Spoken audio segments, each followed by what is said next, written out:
Past council chairman, past district governors, District Governor Steve, President Doug, all lines, yes. I didn't spend 18 years up here for nothing. Anyway. Am I through? Whatever it is. At any rate. Yeah, just call me Curly. Okay. All right. Ryan, I get the opportunity to introduce a good friend of mine, Haley Orr. Haley? That's your sister, isn't it? Okay, close enough. My other good friend, my wife, Bonnie Woodward. Okay. We'll go with Hillary, but eventually. Anyway, Hillary is a Longview-ite, or what do you call you, a Longviewer? Whichever the case may be. Anyway, she went to Martin Morris High School, graduated in year 2.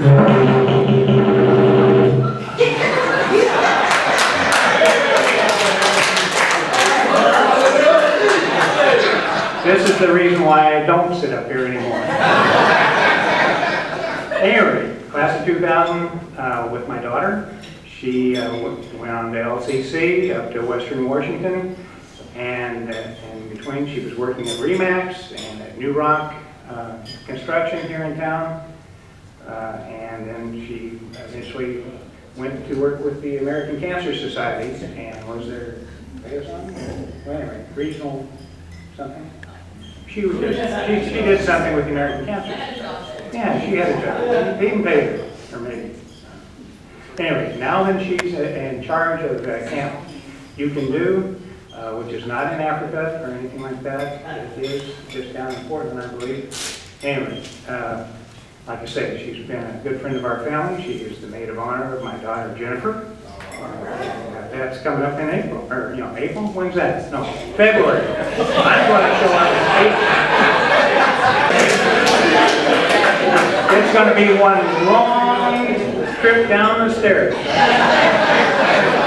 Anyway, without any further ado, give a kind welcome to Hillary Orr. As Terry finally said, my name is Hillary Orr. I was born and raised here in Longview. I am now a Clark County resident due to work. I am the executive director of Camp Ukandu. It is a nonprofit pediatric oncology summer camp.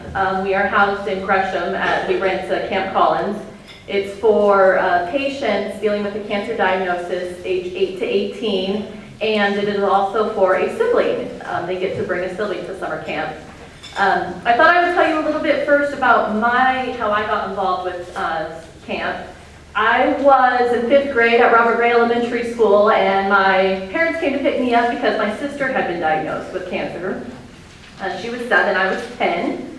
And so we did, my mom lived in Portland half the time in the hospital, while Dad and I lived in Longview up here. And once she was in remission, we got taken to this summer camp. At that time was down at the Oregon coast in Rockaway Beach. And I clearly remember my parents dropping me off in this field, and we didn't know any other kids with cancer. We had met a few in the hospital, but you only see them there in a very clinical setting. And my parents dropped me off in this field, and it is just chaos. I did not want to be there. There's everybody running around. They were throwing balls at each other. There were water balloons, and I was terrified. So my first year at camp, I was a homesick camper. My second year at camp, I wanted to go. My sister didn't want to go. And so we went our 2 years, which patients now can come 3 years to camp. We went. That was in the mid to late 90s. In 2003, I came back as a volunteer. I was in their leaders and training program, which we still do for past campers. And then in 2010, when I got a job with the American Cancer Society, I continued volunteering with camp.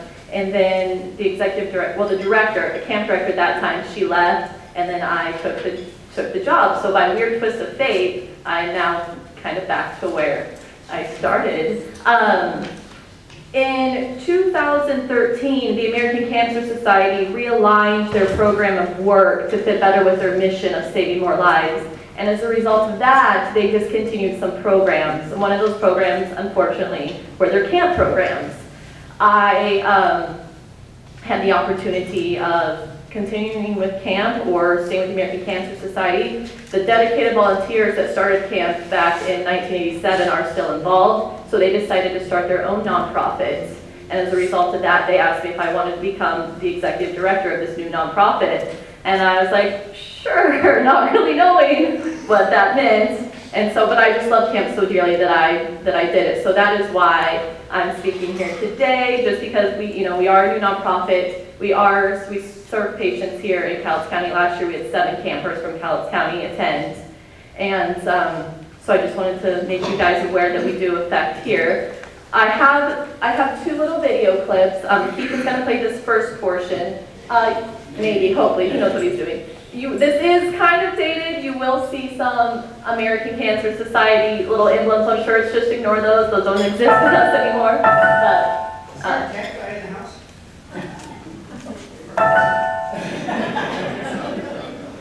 Connection.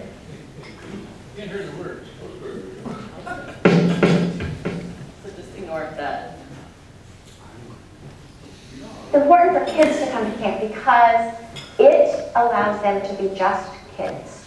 Absolutely let them go. It's the best experience for them. It makes them feel normal again. They'll be safe. They've got everything they need here. It's a wonderful place. The counselors are wonderful. It's great.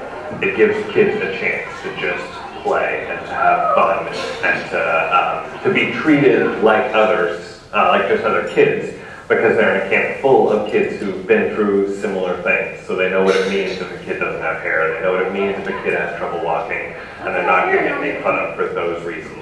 I feel like this is a safe place. No one's gonna put you down or make fun of you. They understand how you're trying and they know not to put you down. I think kids feel really safe here because there is that support and that really community feel. They all have something in common. They have those common bonds, and I think it's hard to find that day-to-day in school. And here, you automatically have something in common. Oh, we have that in common. That's something we have the same, and that's an automatic comfort connection that you can start to build, and that just sort of spiderwebs out to everyone in camp, and that's pretty amazing. So as I mentioned earlier, our camper population ranges from 8 to 18. The only requirement is that the campers have to be receiving treatment in Oregon, which for most of us here, Portland is the place to go. There's 2 children's hospitals that have pediatric oncology, Randall's, which is an Emmanuel hospital, and Dornbecker's, which is an OHSU hospital. Each patient also gets to bring a sibling if they're in the ages of 8 to 18 as well. It is completely free for the families to send their kids to camp due to generous donations and grants that we receive throughout the year. It is completely volunteer ran. I am the only paid employee. We have about 80 volunteer staff that come for a week each summer, and they come from parts all over the United States. And we can house 125 campers. We usually range about 115 to 120 or so.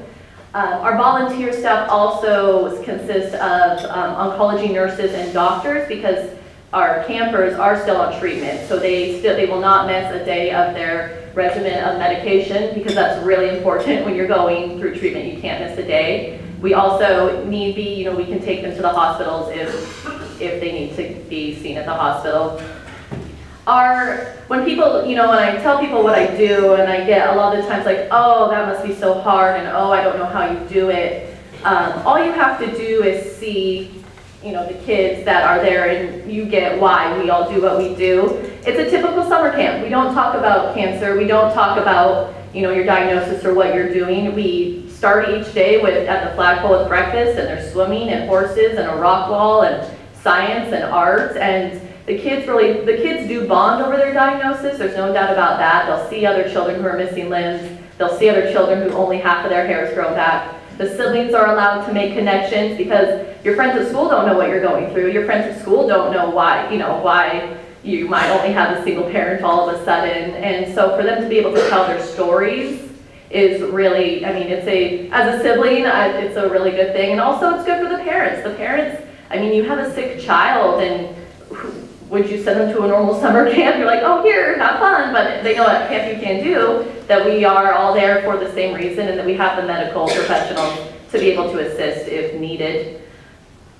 Our camp, like I said, is completely free for the campers. We do rely on donations and grants, and we also rely on in-kind donations to run our camp.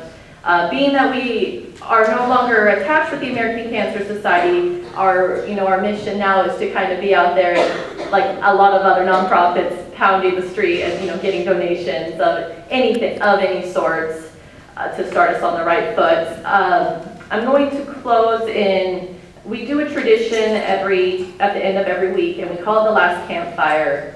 And this is what every week.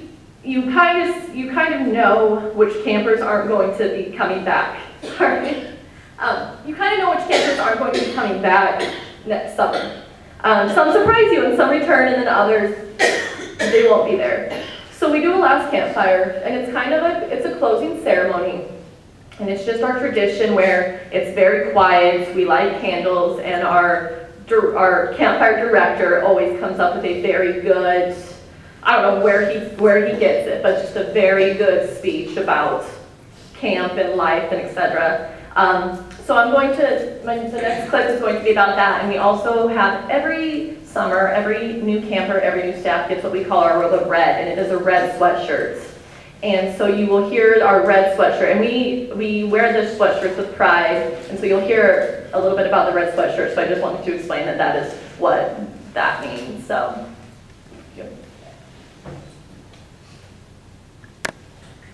Autism.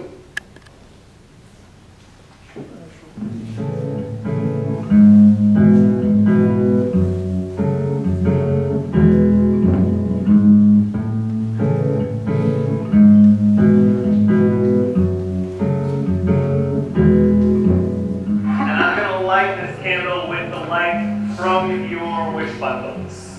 And I'm going to pass this wish around to each of you. So until we all have our candles lit. This light is for you. And this light is what you should remember in November, when you think camp is about the furthest thing you've ever experienced. And maybe you don't remember it. This is the light that I want you to remember on Sunday morning when you wake up and you don't hear a bugle calling you to breakfast. When you can walk outside of your house without worrying about being hit by a water balloon. When at the end of your meal you can just put your dishes away and you don't have to sing about trucks. This light is another piece of that security in those red robes. This light is another piece of the family that is Camp Ukandu. This light is who we are, and this light has helped make us. Thank you for being here at camp. This is the light not only of what camp is, but this is the light of what you bring to the people around you. Those wishes and those dreams of yours are this bright, and they will light your darkest time.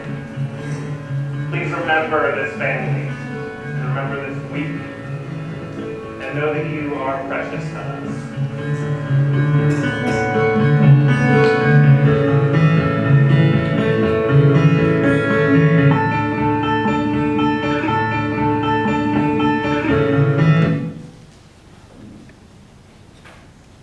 So that's what Camp Ukandu is.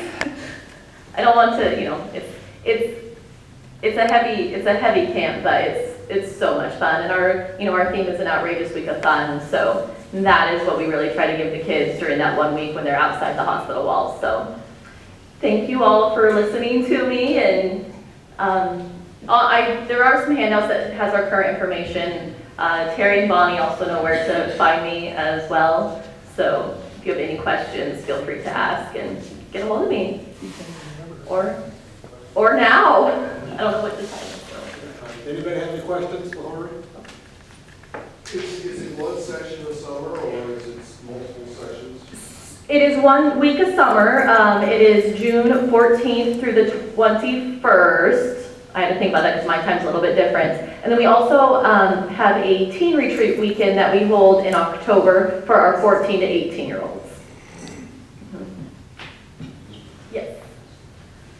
You may have mentioned it, but I just wondered, you open that camp to children from the state of Oregon, or is there other state?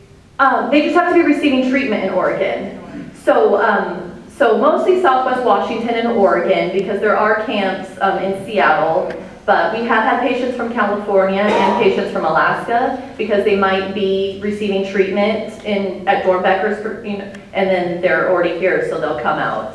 Mm-hmm. Yeah. Yes. What is the cost per kid? It averages about $1,000 per kid for the week. Because we rent the facility, we rent Camp Collins, it's a YMCA summer camp, we rent that for the week. They provide all of our food services, and then we have our clothing, and then we have our medications and such. So about $1,000. What type of help do you need to operate?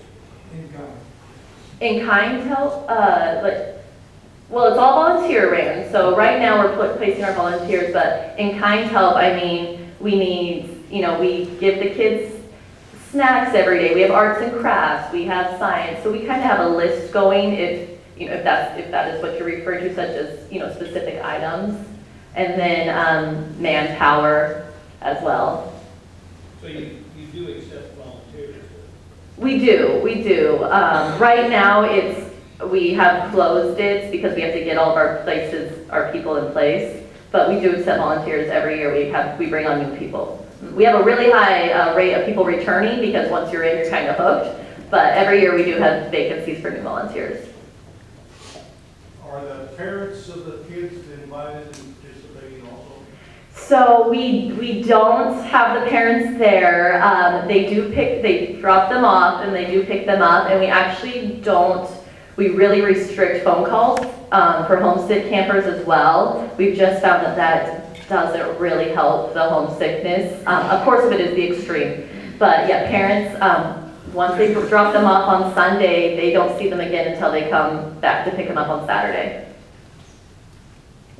Do you have to do anything special in terms of the cabins, or as far as sterile environment or dealing with germs? Oh, they're definitely, before we get there, they're definitely sanitized.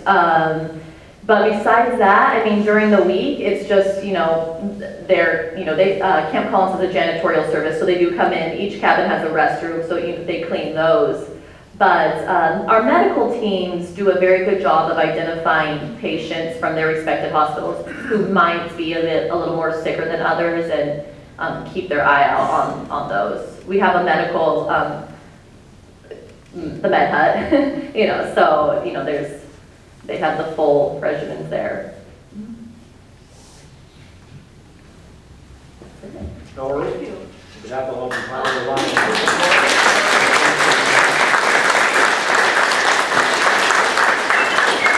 On behalf of the Lions Club, I'd like to give you this mug.